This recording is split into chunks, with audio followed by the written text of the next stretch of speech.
జెసి నిన్నెప్పుడు ఒకటి అడుగుదాం అనుకుంటాను కానీ నోటు వరకు వచ్చి ఆగిపోతుంది. ఏ అన్నిట్లా నాకంటే ముందుంటావు, గీ ఒక్క దాంట్లో ఎందుకెందుకు ఉండాలి? అడుగు. జోక్ చేయకు, సీరియస్. ఓ అయితే నేను బి సీరియస్. నిజం చెప్పు, నాలో నీకు నచ్చిన స్పెషాలిటీస్ ఏంటి? అయితే ఫుల్ ఓపెన్ అప్ అయి చెప్తా.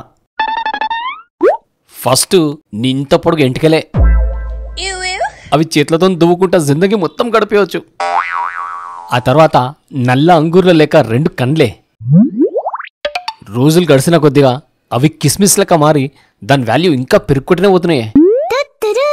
ఇంకా నెక్స్ట్ గ్యాలక్సీ బ్లాక్ హోల్ లెక్క ఉన్న ఆ 2 సొట్ట చెంపలు, దాంట్లో గిట్ట దుంకుతే బయటికి రాలేమన్న భయంతో దుంకుతలేను. అయ్యా నువ్వు అప్పుడే సిగ్గుపడి వెళ్ళిపోతే ఎట్లా గౌతమి? ఇంకా నీ నాలుక గురించి చెప్పడం స్టార్ట్ కూడా చేయలే. నీ నాలుక ఉంటది చూడు, నాగుంపంలోకి ఇంత పడుకుంటది, పొద్దంతా బుస్సో బుస్సో అంటుంటది. ఏమంటున్నావో వినబడట్లేదు, కొద్ది గట్టిగా చెప్తావా? ఏం లేదు, ఈ పొగడ నెక్స్ట్ సెషన్ ఎప్పుడు పెట్టుకుందామని.